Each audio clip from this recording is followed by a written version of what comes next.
mic check, please. Hey everybody, welcome back to the Ducks Unlimited podcast. I'm your host, Dr. Mike Brazier.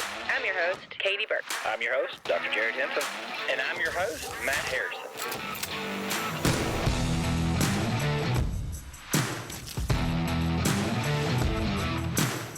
Welcome to the Ducks Unlimited podcast, the only podcast about all things waterfowl. From hunting insights to science-based discussions about ducks, geese, and issues affecting waterfowl and wetlands conservation in North America. The DU Podcast, sponsored by Purina Pro Plan, the official performance dog food of Ducks Unlimited. Purina Pro Plan, always advancing.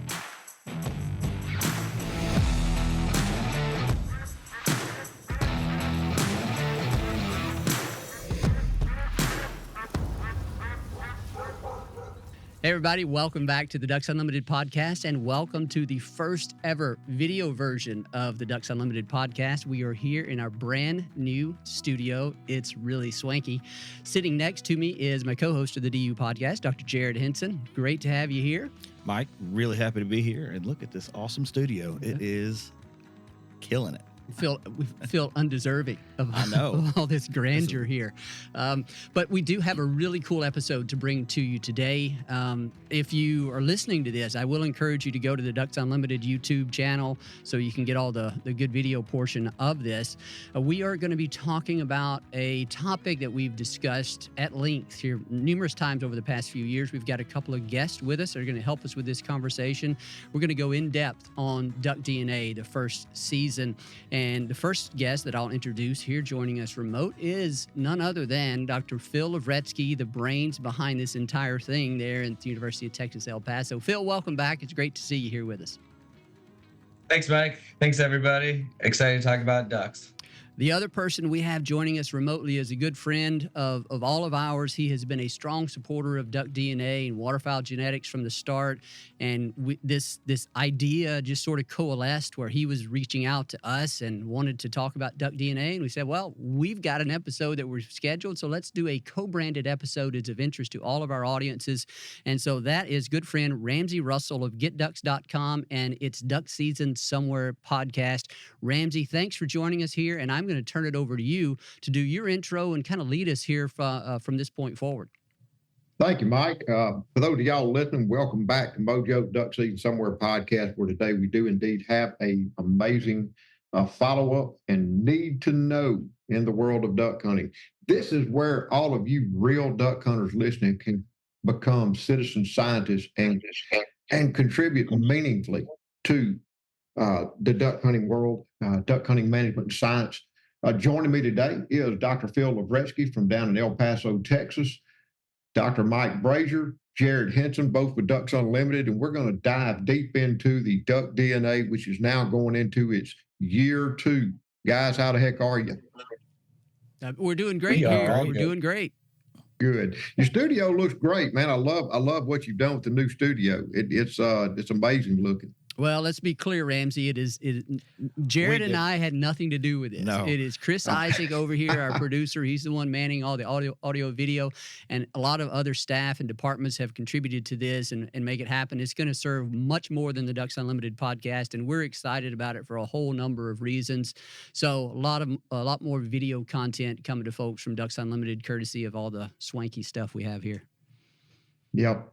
Well, the first question I'd like to address would be, and this is an open question to the entire panel.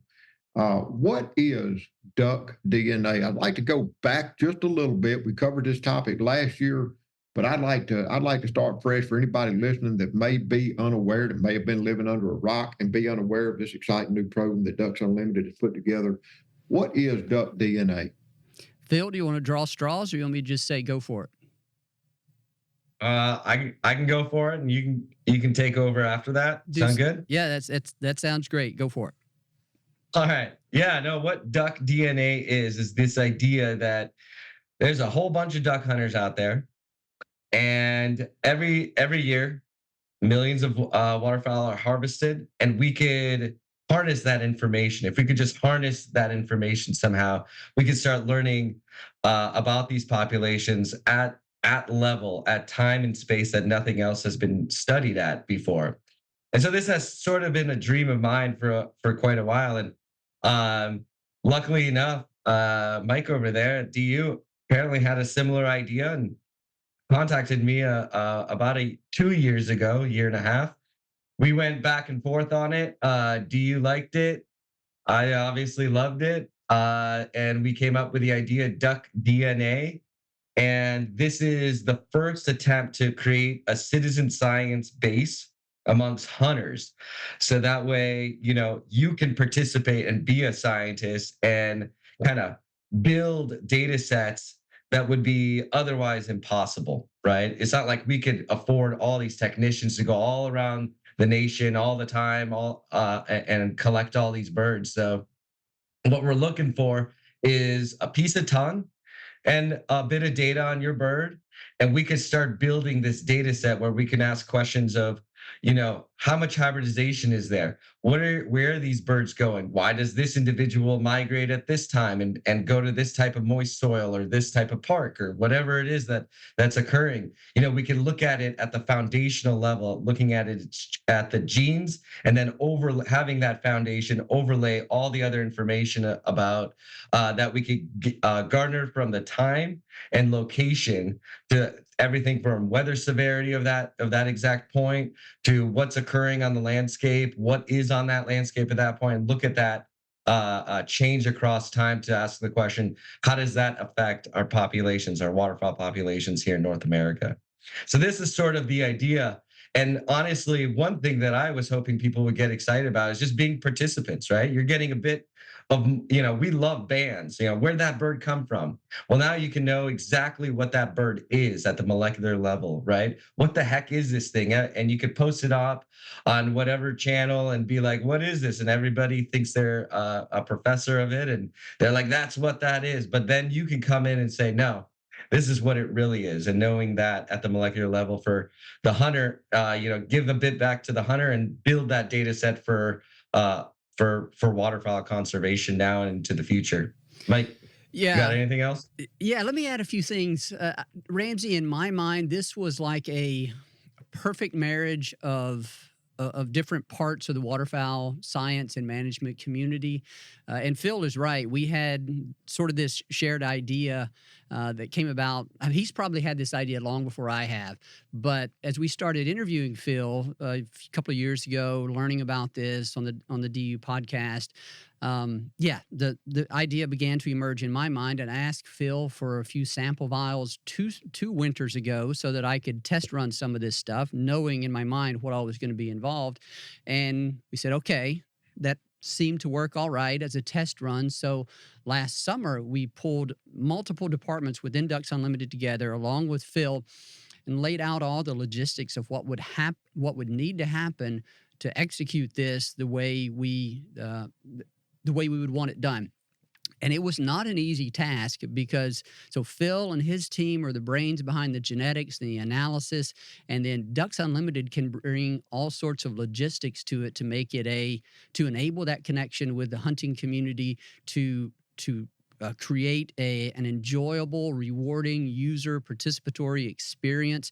We had multiple departments involved in this, our IT department, our web team, our fundraising development team, obviously our conservation team, creative services. They created the logo. Our legal team had to look into a few things related to the website and the logo and trademark. I mean, so we've tried to cover all the bases, but it really is perfect marriage between an academic partner and what Ducks Unlimited can bring from all of the other different elements. So that website that I just kind of referenced, if you haven't seen it, haven't been to it, duckdna.com, you can go there, learn more about it, and that's where you can also apply to participate in this. And so let me also just give a shout out to the people that kind of work behind the scenes to have helped make this happen. Some by name: Ashley Tunstall, Kai Victor, Ray Moore, Katie Tucker, Virgie Musney. They're the ones that kind of do all of the hard work behind the scenes. And Phil and I and a few others end up sort of being the voice and name of this thing. But there's an army of people behind us that really are the ones that make it happen. Why is this project so important here in North America? We've been all over these topics, Phil, you and I in the past, and I know y'all talked about it extensively on Ducks Unlimited's podcast. But just as a reminder, why is this genetic level research important? How will this data be used to characterize North American waterfowl populations and to ultimately manage it? What's going on with the North American population that we need to know more about these genetics?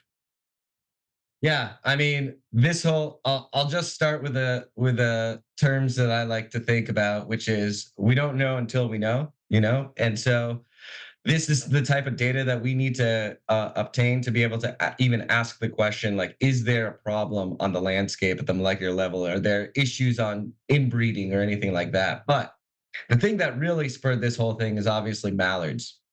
If you haven't heard about it, there's an issue between wild and game farm mallards, and this is something that my team has dove deep into and is a big part of my research program.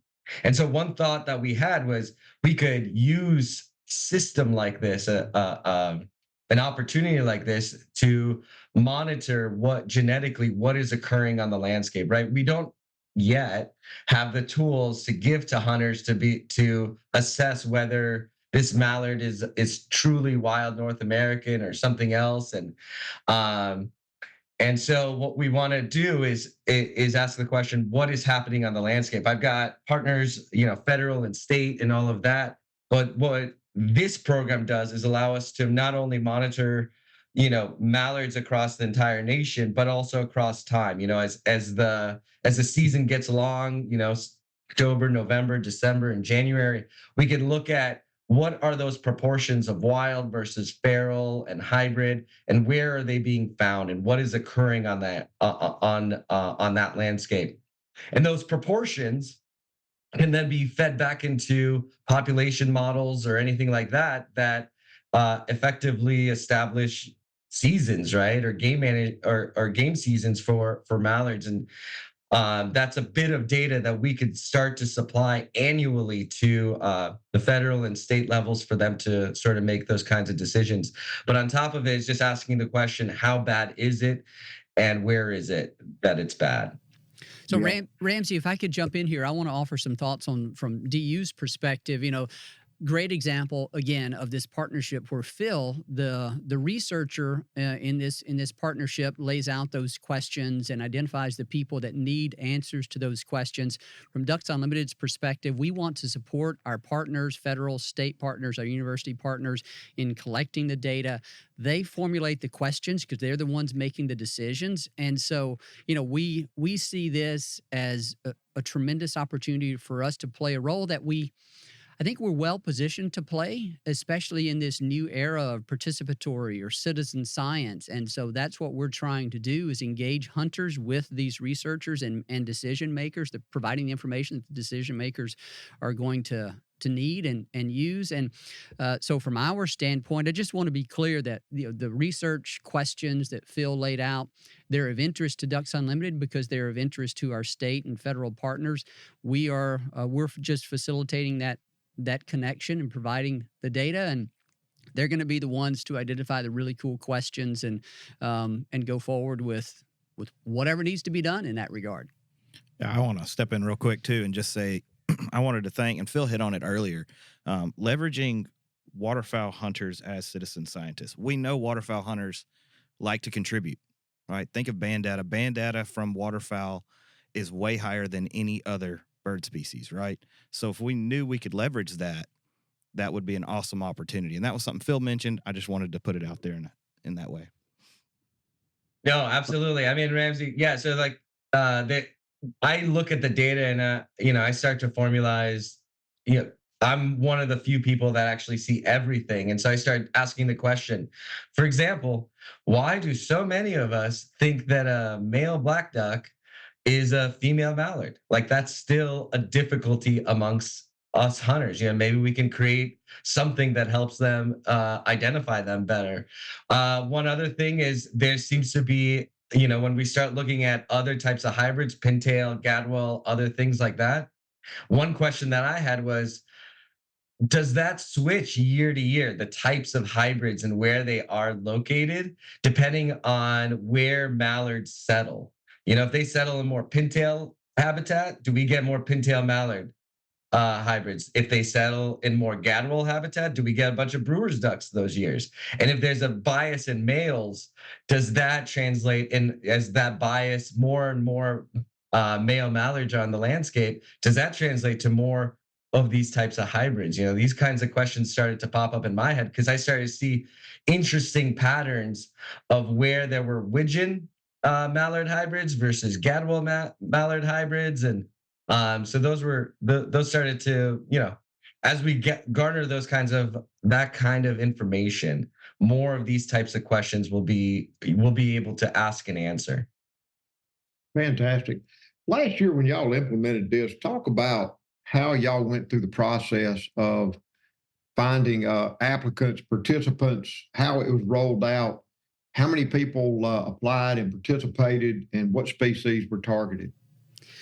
I can start on that. And Phil, what we need to do is we need a side bet this year. We need a side bet on sort of the over/under number of applicants. So we'll have to talk about that offline. We didn't do that. We didn't do that last year. We didn't document what we thought it was going to be.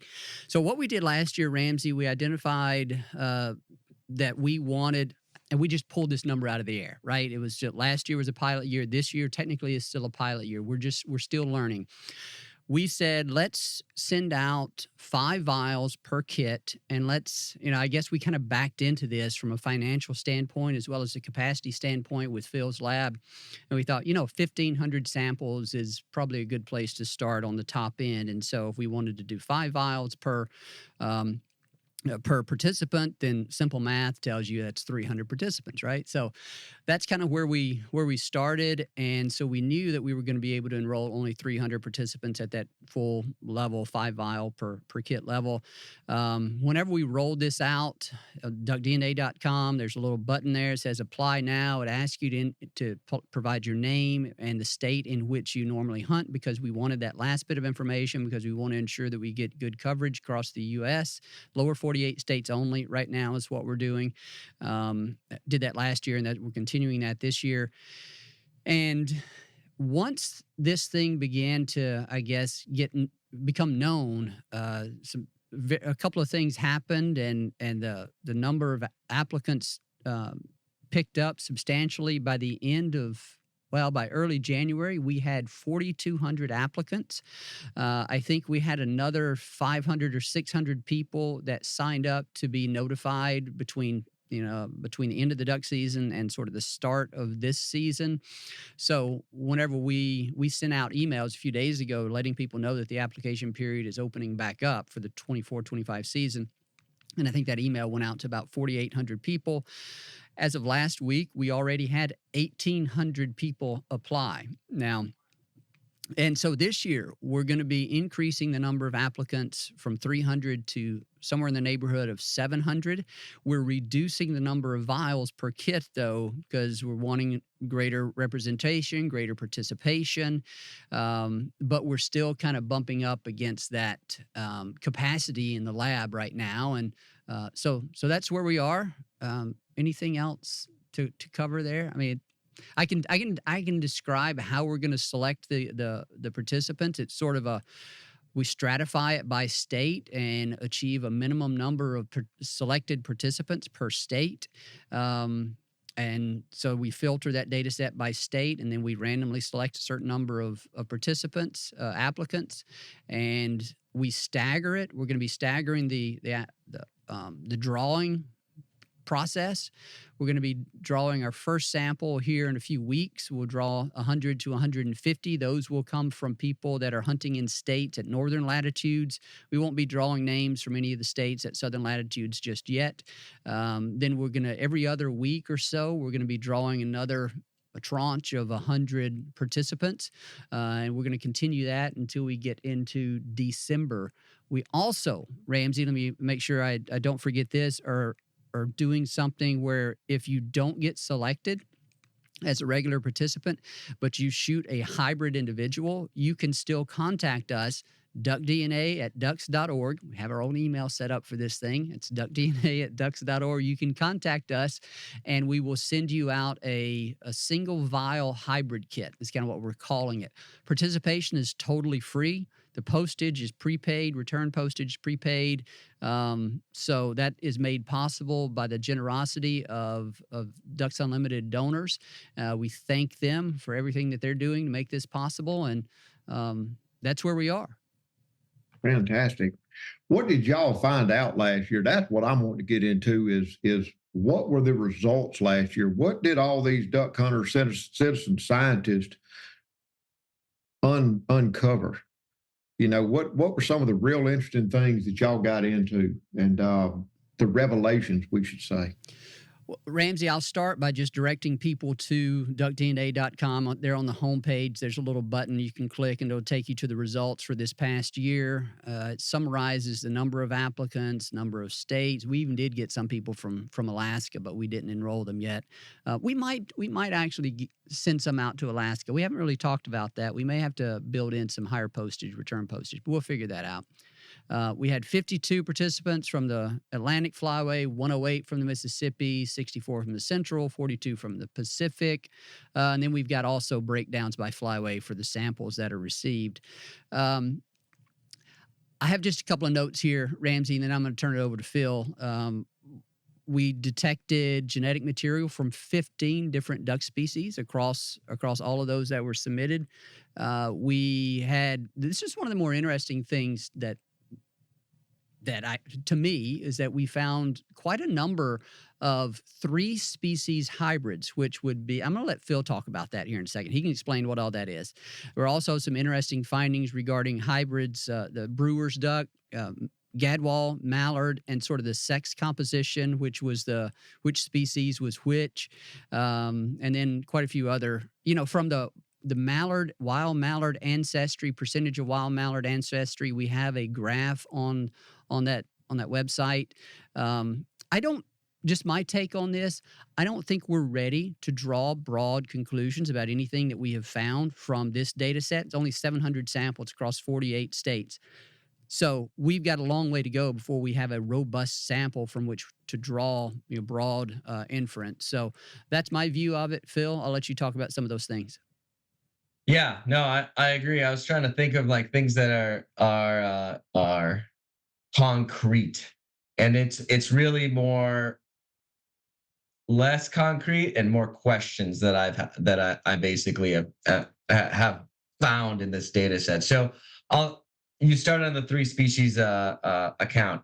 I actually didn't think about this, and I should have. Why wouldn't a mallard that is part wild and part game farm not interbreed with a black duck, let's say, right? Or a model duck if it has a chance. And I just didn't think about it until I started seeing these data sets. And what we consistently were finding is that those 3 species data sets were either with a black duck, an American black duck, or a Florida model duck. Those are where I kept finding it. The moving into Florida, folks that did send model ducks in, unfortunately, not one of them was a pure model duck. So, but it's only about 10. Yeah, that blew my mind, because we had about the same amount of Western Gulf Coast model ducks come out of Louisiana and Texas, and almost all of them were pure model duck, just pure Western Gulf Coast model duck. But on the Florida side, I couldn't find one good model duck. And that's highly concerning. The fact that, again, small number, about 8 or 10, but the fact is that we should have found at least 1 or 2. And all of them were a mix with game farm. Wow. Now, the other part that I found interesting is that I thought we'd find an elevated amount of hybrids, these other more natural hybrids with pintail and gadwall and stuff like that it is game farm that are driving it. But in fact, I don't think we found one of those as being game farm. Every single time it was a brewer's duck. We found a couple wood duck mallard hybrids. I think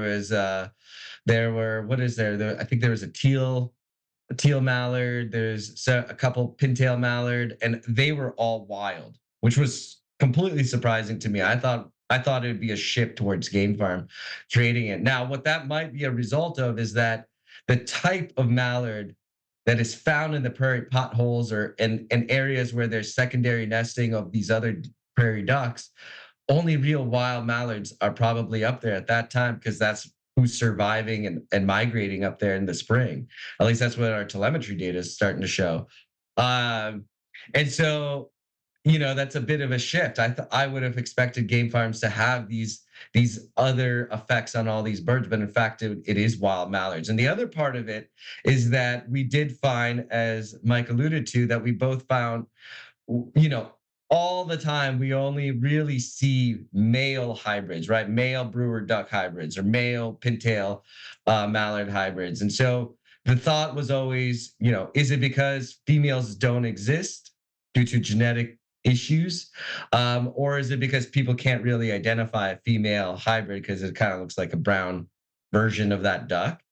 But in fact, in what we were able to find here with a few of the hybrid participants is that there are female, both widgeon mallard, and then we also found brewer's duck, where it was a female hybrid, vetted first generation. The other part of it is that a question that is always, well, are they viable, right? Are brewer's duck viable? And we did find a F2 or second generation out of California that suggests that that is 75%. I think Gadwall and 25% mallard. So that means that first hybrid, that first brewers, back crossed into a Gadwall and made babies that were 75-25, suggesting that they aren't entirely. They must be viable to some extent. And now with this type of collaboration and all these folks out there, in my mind, not like for you, but in my mind, I may get a hybrid out in the boons for maybe one or two in my lifetime. And that's just not enough. But if we can get the nation backed up and everybody's getting one or two every single year, we could build those data sets so much faster. There was a hybrid study maybe 4 or 5 years ago, and they took, I don't know, they took like 5 or 6 years to just get like 20 to 25 of these hybrids. And we blew them out of the water in 1 year, right? With all the participants. And so again, these are things that I'm seeing. Our sample sizes are still low, but as we get more participants on the landscape, more of these birds and what's occurring on the landscape is going to be, visible to us. And we're going to start to be able to answer some of these questions that are starting to arise in my mind, and me noting them down when I look at the data sets and stuff like that. So yeah, we're starting to learn. Those are just a few of the things that popped up in my mind. The 3 species thing, Florida mottled ducks not doing so hot. Those were the most interesting and concerning, respectively. But then also looking at the hybrids and where they're found. I will note that a lot of those hybrids, those brewer's ducks and others, were coming out of the Mississippi, right? So is that due to there being more hunters there and that's just where they're coming from? Or is it that those hybrids are being formed in the prairie potholes and the Mississippi alluvial valley is the nexus or the endpoint of those birds during their migration? So that's why we're picking them up there. Those are all kinds of questions that are starting to be in my mind. And as we go into year 2 to start asking those kinds of questions and patterns, or maybe it shifts to the Pacific or some, the Central Valley, maybe get a bunch of hybrids if this, if some dynamics is off or different, I just don't know. Hopefully we'll know soon. Hey, Ramsey, one question one thing I wanted to add to what Phil just talked about there in terms of this other study that came before, took several years, and then they got a small number of hybrids submitted. And I remember that, and I remember seeing that request for hybrid samples, and it went to the professional community. And Phil made the note, reminded me of this, that, the disparity, I guess, in the number of samples they received over 3 or 4 years and the number that we received for hybrid birds just in 1 year. And I'm like, that makes total sense. It's the wrong audience. I mean, we're going to the right audience, which is the hunters, the ones that just really geek out about all this kind of stuff. It's not that scientists aren't geeky. We certainly can be, but we just aren't.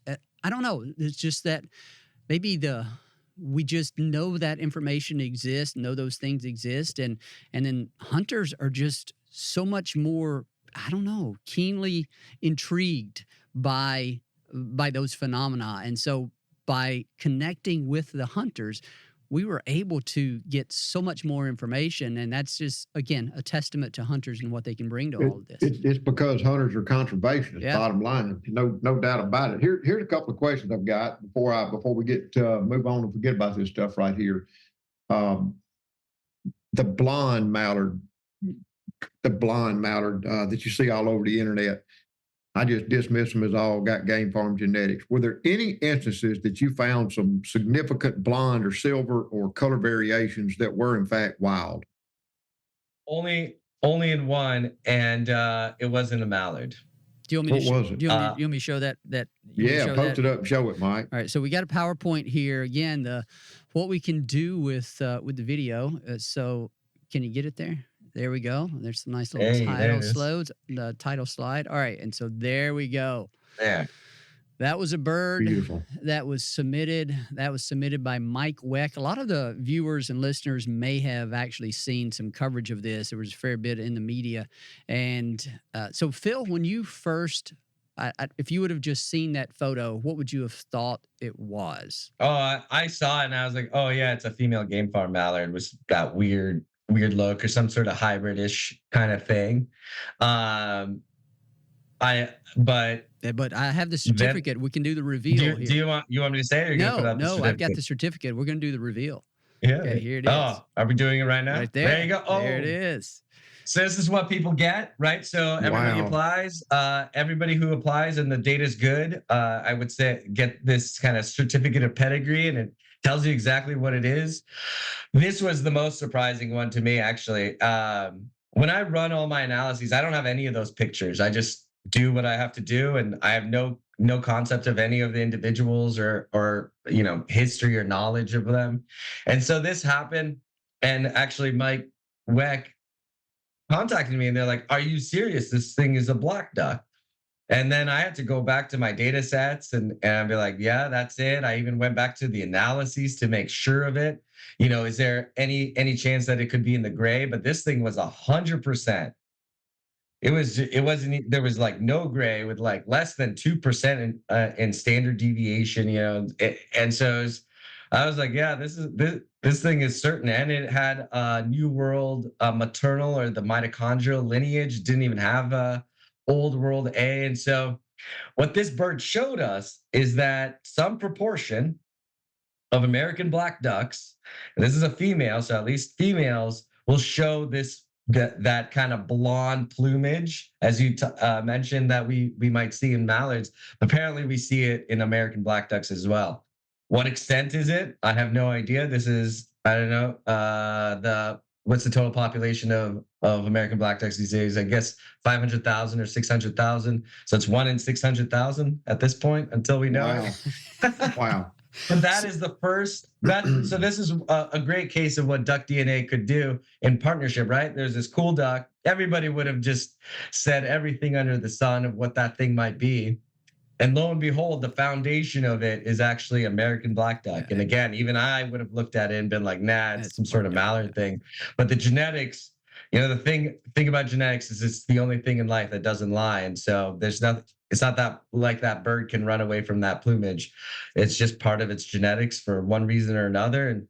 And birds like that, especially with ones with pictures, we could go back when we have more of these and start asking, actually, are there specific genes that explain that plumage? Is that like, why did that happen? When we compare a bird that looks like that versus an American black duck that's as you would expect, nice and dark. Are there genes, are there mutations that resulted in it? And then we can basically say, what's the probability of that mutation arising? 1 in X. And we can actually create a probability for folks to say, you got a 1 in a 10,000 chance or 1 in 100,000 chance. Basically doing that. And then once we overlay that on a bunch of maps, folks can start looking at this like as if it's on X, and be like, I really want to shoot a hybrid of this type. where are these hybrids located, or where's the probability of me getting that kind of hybrid? I can only imagine that kind of information being of interest to a bunch of hunters. So it's interesting to me. So Ramsey, that's the story behind that particular bird was pretty interesting. And thanks to Mike for allowing us to use the photo and contributing some of the promo of all this. So apparently the story goes that he brought this bird home and he was talking to his wife, and there was a question like, well, what is it? What species is it? And I think his wife made the comment of like, well, surely there's somebody out there that does DNA testing on ducks. And he was probably like, no, nobody's going to be doing that. And she said, well, let me just get online and look. Lo and behold, she landed on duckDNA.com, sent an email to us, and the rest is history. So that was a really cool development. Well, one of the most interesting things y'all discovered, understanding it's a small sample size, but I have always heard and believed that if I laid my hands on a hybrid of any species worldwide, it was almost certainly, and it's a brewer duck. It was always going to be a mallard hybrid. It was always going to be the big green-headed drake. He's bigger, he's assertive.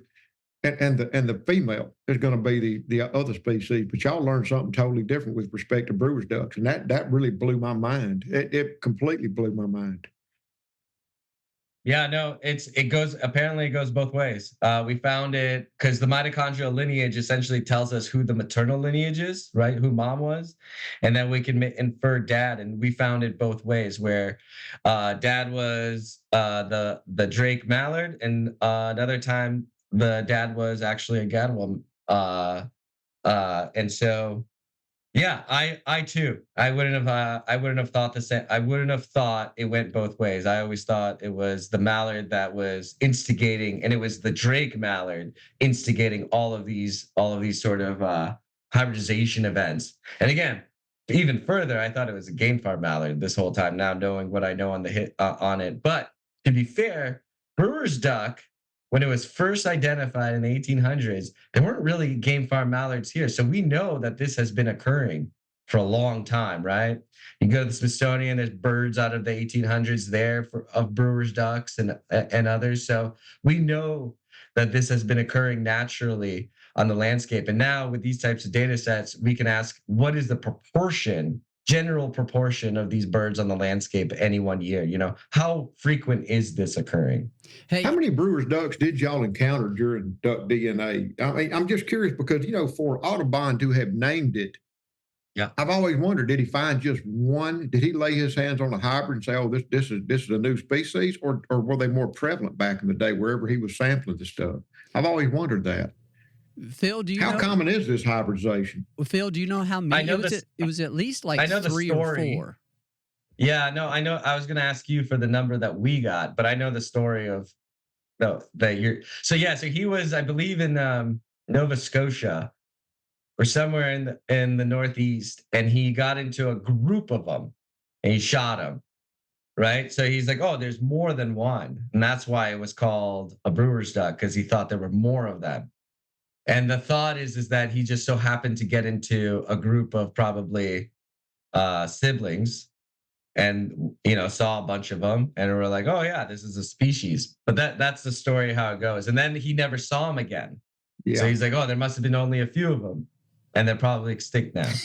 not to run down too far down a rabbit hole, but wouldn't you like to have been able to sample Labrador ducks back in the day? Maybe they stumbled across the Labrador ducks, and it was just a small family cohort of hybrids.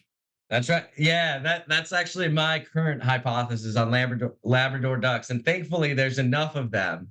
There's about 20. There's about 10 in the Smithsonian, about 10 scattered at LSU and others. And I've got a colleague that has the DNA, and we're working with her to actually ask that question, because now we have references for all sea ducks and all the other ducks. So we can actually ask, is this a unique species, or was it a unique species?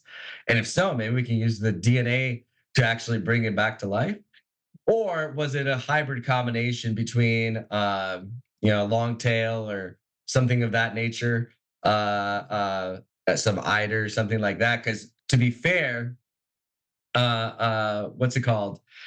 Stellar's eider, right, is actually what we found is to be a hybrid between a true eider and a long-tailed duck, and that was a historical Wow. hybrid No that's one, no still wonder it's around. quote endangered, unquote.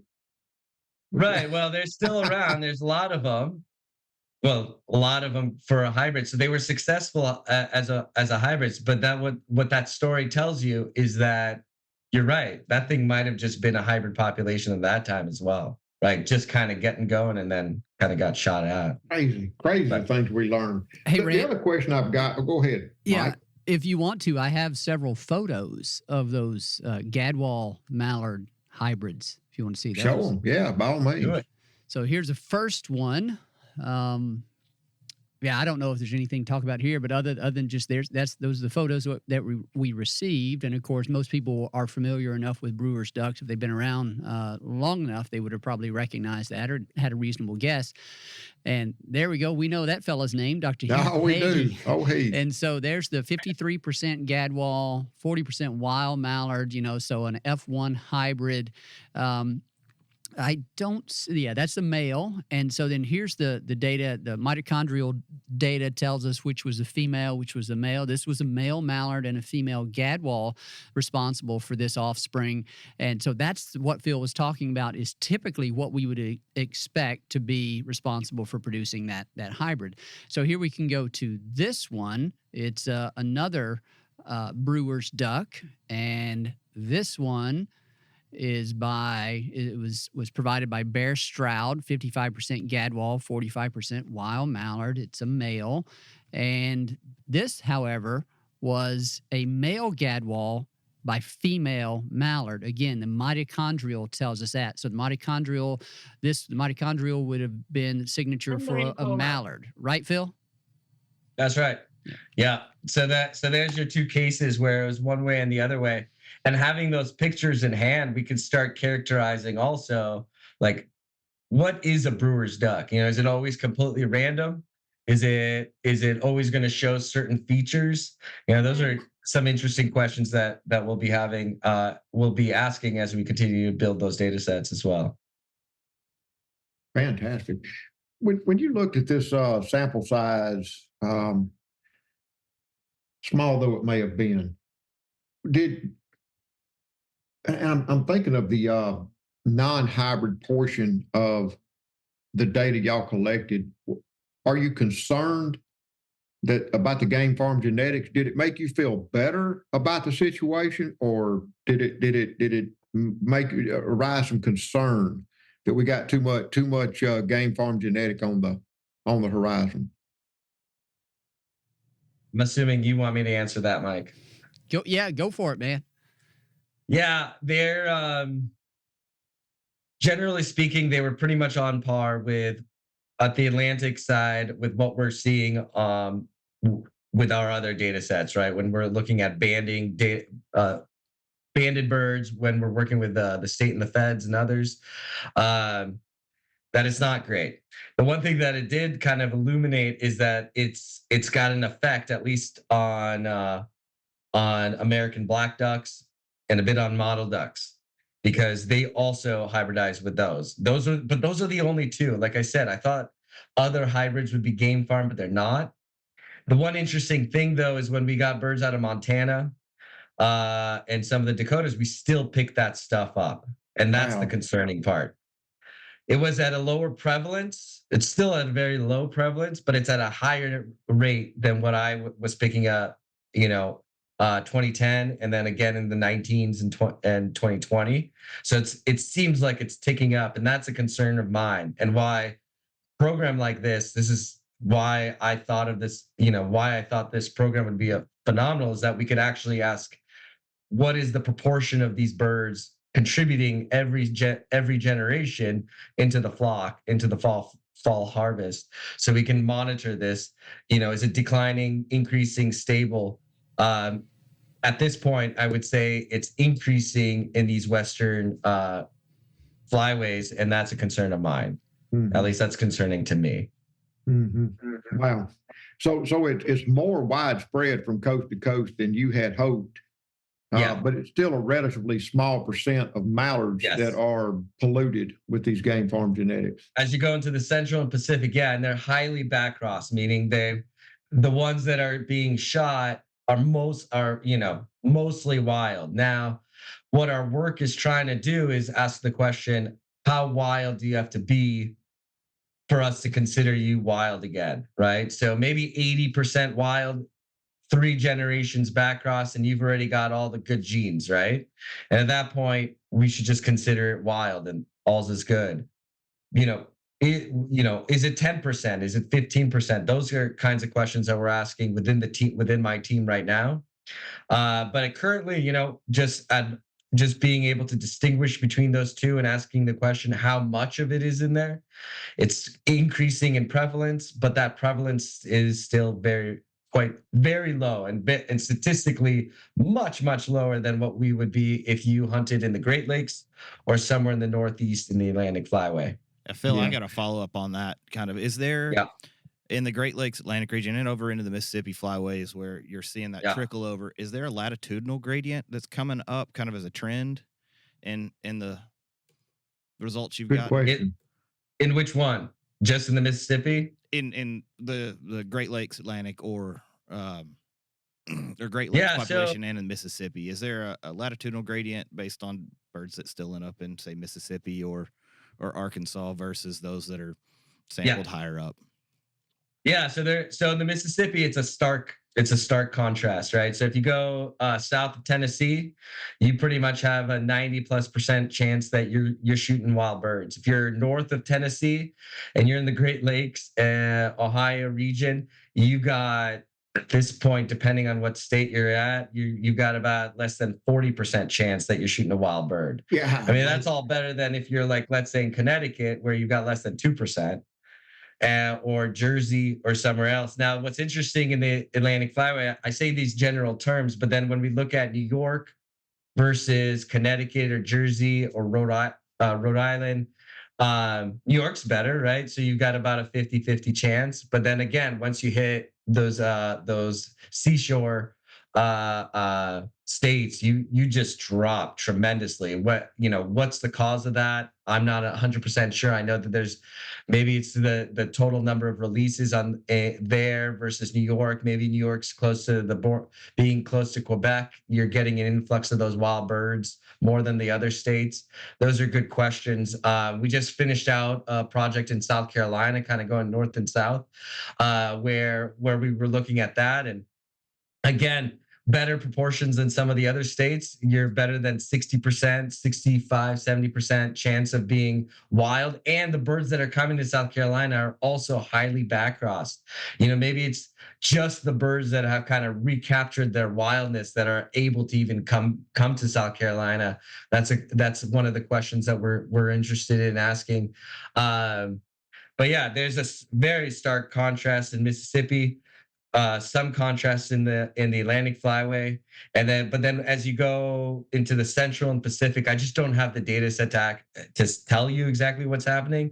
But I will say that when we do find a hybrid in those, they are extremely backcross, meaning they're like, less than 20% of it is game farm heritage. So that means one more generations of pair bonding with a wild bird, and those kids will probably just be 100% wild.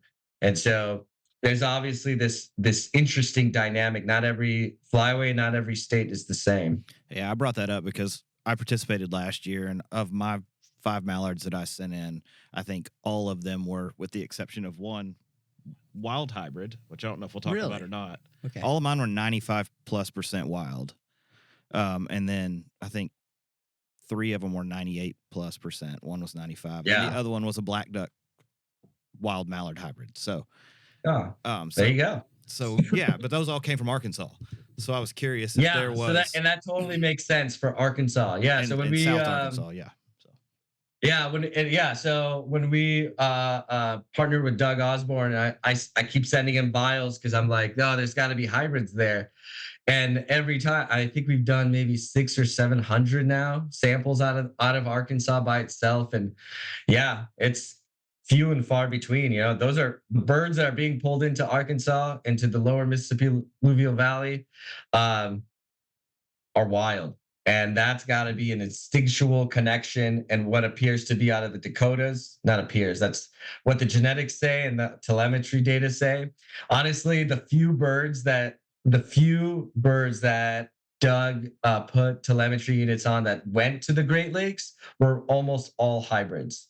So the ones that went to the Great Lakes were hybrids. All of the ones that went to the prairies were wild. So there's obviously this instinctual linkage between those locations that date, to their evolution. My guess, though, is what's happening to the Great Lakes is impacting what you used to call Halloween mallards. That was probably your cohort that used to come in as this secondary push that appears to not even like to come south of Tennessee.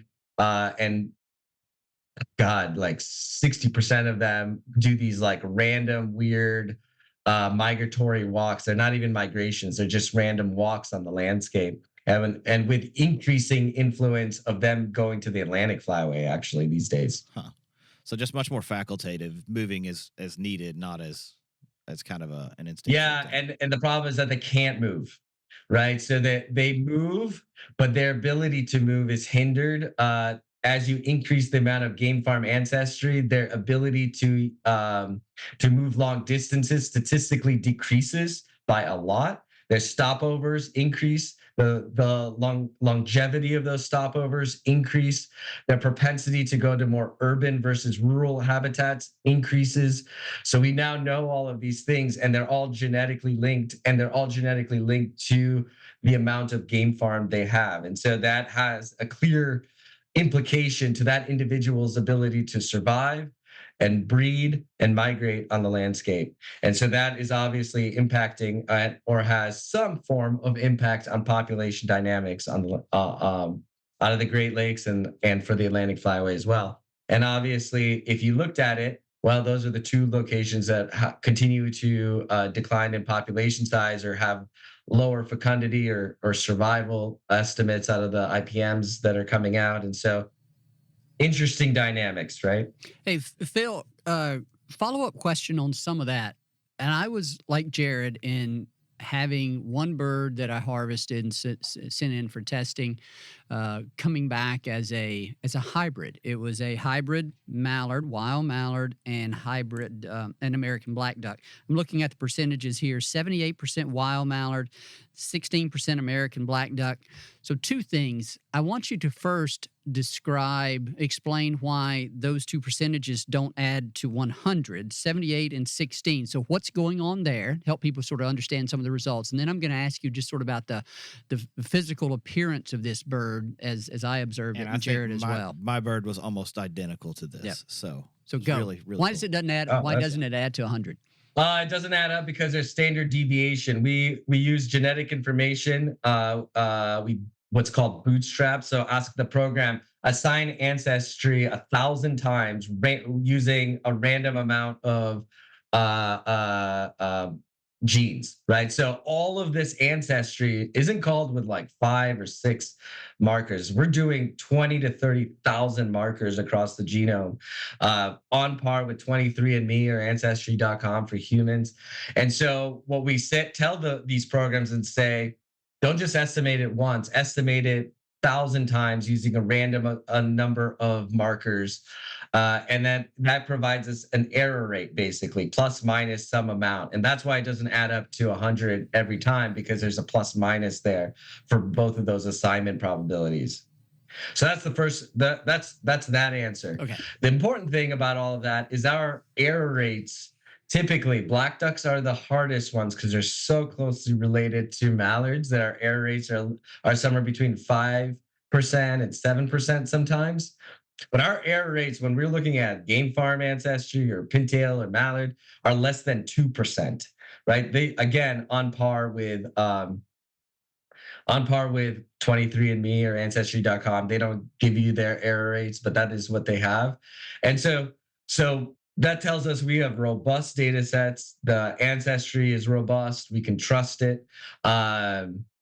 So that answers that Okay. question, I hope. Yeah, it does. Okay, so now my question is related to the answer that you just gave. Whenever I shot that bird, and wanted to do the testing on it.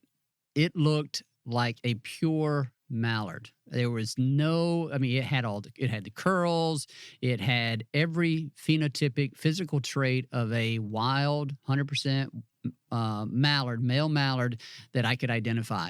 And then it came back to be an F2 mallard black duck cross. Jared had the same thing. Does that surprise you? Like that with one back cross where you've got the F1 generation hybrid mallard black duck, then that offspring would have back crossed with a mallard. Does it surprise you then that the offspring of that breeding would revert to such to an appearance so close to a wild mallard? No, and in fact, those are the two species that I would expect that to happen.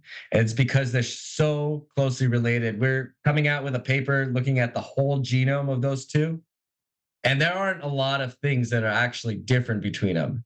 It looks like there's just a few pieces of DNA that are basically explain if you're a black duck or you're a mallard. And so the way we theorized or thought about this, and I published this in 2019 as a hypothesis where we had a bit of data on it, and the empirical data really suggested it took only maybe 2 generations, and it would flip flop between the species, right? So if you just take black duck, those black duck genes, and you cut and paste mallard into them, that's effectively what's happening when they back cross. You're cutting and pasting, and potentially those genes are so important together that they all cut and paste together, right? So it only takes 1, maybe 2 generations to fully be effectively 100% one species or the other that we couldn't even tell you apart. And that's exactly what we're seeing with black ducks. It's just there's not a lot of differences between those two species that it makes sense. It doesn't take very, very long or very many back crossing events for them to have kids that effectively look like one or the other parent. That makes sense. Yeah, it does. I appreciate that. What else? What you got? about what else you got? Excuse me. No. I was going to toss I it want back to to ask you, about Ramsey. the Florida mottle duck a little bit more. Yeah. Is Sure. your initial findings down in Florida with regards to the Florida mottle duck, will y'all now begin to focus more or send some special sampling kits out to that part of the world, try to dig a little bit deeper on that species? That concerns me, to be honest with you. Yeah, I don't think we have any special calls, but I hope we can get good representation of folks out of Florida hunting, because the question now becomes: is it just so happens that a few participants that we had where they hunt near Disney or something like that, and they're just getting an influx of those hybrids, or is it statewide? I know that Florida just is about to hire biologists specific. Mottle ducks and other birds is I think the description of that position. So I'm hoping to work with them and see if they're going to be banding birds, if we can't get a few of those bled, because that's quite concerning if that's the case. Is it possible? Absolutely. Small population size, few locations where large numbers can overlap. They're non-migratory. You've got a huge influx of game farmy domestic animals we know that are present in Florida for a variety of reasons. So that situation is definitely possible. It mimics what occurred on Hawaii. So we know it's this kind of like complete genetic, so what we call genetic extinction event is possible with the right numbers. And the fact that I can't find one, again, sample size small, but the fact that I couldn't find at least one, that's quite concerning. In fact, I had a buddy, I wanted a Florida mottle duck mount for this exhibit that we were putting on, and we still have at the University of Texas, El Paso. And he shot 2, sent me them. I was like, neither of them are 100%. Can you shoot a couple more? And it took maybe 4 or 5, and then finally I got one. I was like, oh yeah, that's a mottle duck. So the trends seem to be on par that maybe things aren't looking great. And that's a problem. And that's a problem. Because like I said, mottle ducks out of Texas, out of Louisiana, I think I only found one hybrid, but it was easy to find 100% pure Western Gulf Coast mottled ducks, but that's just not the case for Florida. Yeah, Ramsey, that's one of the other things that Phil just hit on it there at the very end, but I just want to make it a little bit more specific, is that whenever he's looking at sort of the genetic signature for a mottled duck, he's able to differentiate between a Florida mottled duck genetics wise and a Western Gulf Coast mottled duck. And so those are some of the other things that were pretty cool. I need to go back into the database and see if we had any. I don't recall us having a quote hybrid between a Florida and Western Gulf Coast model. One. Was there it one? Was in the north, and it was in the north of Florida, and this isn't the first one I've seen, and it's because of the population of mottled. It isn't because of mottled ducks coming out of Texas, Louisiana. It's that population of mottled ducks out of South Carolina, and we've seen a bit of that kind of mixing in the past. And that is because the birds from southwestern Louisiana were translocated to South Carolina, right? Yep. Yeah. Wow. They put what did they do? They put I'm trying to remember the numbers. There's about 2,000 Western Gulf Coast split between Texas and Louisiana, another couple hundred Florida into South Carolina. When we published that paper in 22, asking the question, who's still around? Effectively, Florida genetics was gone, so they didn't make it. They were better than just around 90% of all mottled ducks that we sampled then. And again, the same exact number that we sampled in the South Carolina study, they were all just still pure Western Gulf Coast mottled ducks. But obviously that might have some influence on birds in Florida if they're starting to push down. Fantastic. All right, let's talk about scale. What next in the world of duckDNA, and how do listeners sign up? Well, this is year 2, and application period is open. We are, as I kind of mentioned at the beginning, we're going to try to sign up somewhere in the neighborhood of 700 participants. And longer term, we go to duckDNA.com. There's a little button there, several places. Apply today. Link below. Yep. And enter your information. You're not going to get spammed with anything of that nature. I don't even know. Yeah, I guess you have to enter your email because we have to notify you, but you're not going to get spammed with anything. Just need that to communicate with you. So the way this works is you apply, your name goes into a database, and we do a random selection on those every other week or so, beginning in September. It does not matter when you registered. If you registered the day before the drawing, your chance of being drawn is just as likely as the person that registered the day that we open the application period. Then we will send out an email to everyone that has been selected. You will be instructed to go sort of create your account on the duckDNA website. There's a portal that you can go to. You can log in. If you've been selected, you kind of added in some back-end database giving you permission to create an account. That's where you send us your address. You enter your address and maybe another piece of information. Then we send you a kit. It gets mailed out. Actually, Phil and his team mail it out. We're doing a box redesign of the box right now. We've done some additional tweaks to the application, the online app. We've done a few extra other tweaks to other parts of the system. So we're trying to refine a few things, make it a bit smoother. But then you get the kit mailed out to you, and then the instructions are in it. And longer term, back to your other question. I think it depends on our ability to continue to attract funding to make this possible, whether that be through the contribution of additional, major philanthropic donors, or whether it be grants through research foundation grants or anything of that nature. But right now, despite having a number of people say they are willing to pay to participate in this, we're not going down that road. We will consider it next year, not doing that this year for a number of reasons. But long term, I think we're all kind of just gazing into the future, and we don't know exactly what it looks like. Yeah, and just to throw this out there, and I know this as someone who's done bench work in the past. Science is not cheap, so this has been an awesome opportunity through to donors that have contributed to this. Phil, what's it cost to run a sample roughly in lab cost? Yeah, we got it down to $50. Yeah, I mean, which is golly. yeah. Wow. I mean, that's a sample, right? So So when we're sending out 3 expensive. vials, And it's so probably 160, 170, something like that. By the time plus you factor shipping everything. and all of that. So I wanted to point that out, that this is not cheap. This requires a significant amount of money from donors and people that want to contribute, and we're very thankful that they are doing that. If there's anybody listening to this that is thinking about contributing to Ducks Unlimited, and you want to make a contribution to duckDNA, you can email us at duckDNA@ducks.org, and we can put you in touch with the right people to have that discussion. Fantastic. Wow.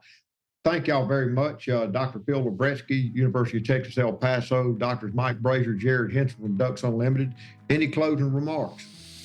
I guess I would just like to say thank you to everybody involved in this, everybody within the organization, all of our partners across North America, and most definitely every hunter that has shown an interest in this. It's been phenomenal, phenomenal response. I will throw a big thank you to our producer over here, Chris Isaac, who is doing all the audio video on this, helping set this up. Of course, internally here, thanks to Dr. Jared Henson on our side as well. And Ramsey, thanks to you. I mean, it's kind of like thank you all around on this co-branded episode. So it's been great. This has been fun. Fantastic. Thanks to Thank Phil. y'all. Thank y'all very much. Thank y'all. Enjoyed it very much. I learned a lot. Folks, thank y'all for listening to this episode of Mojo Duck Season Somewhere podcast, where you too can become a citizen scientist with the duckDNA program. And hey, Chief, can you imagine that? $50 a pop on this deal. Link below to sign up. The sign-up period is right now. We do need your participation. And as always, a reminder to support Ducks Unlimited. And to our audience here on the Ducks Unlimited podcast, we certainly thank you for continuing to join us, and thank you for, enabling us to go down this road of a video component. Yeah. It's a little unnerving. It's new territory for us, but we're excited about all the different things that we're going to be able to bring to you. So yes, thanks to our producer, Chris Isaac. Jared, thank you for being here. Thanks for having me. Yeah, thanks, Chris. And thanks to everybody. We will see you on the next episode of the Ducks Unlimited podcast. Thank y'all for listening.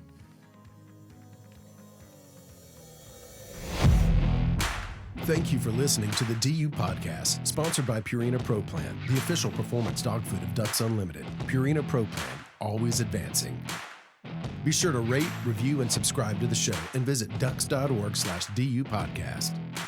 Opinions expressed by guests do not necessarily reflect those of Ducks Unlimited. Until next time, stay tuned to the Ducks.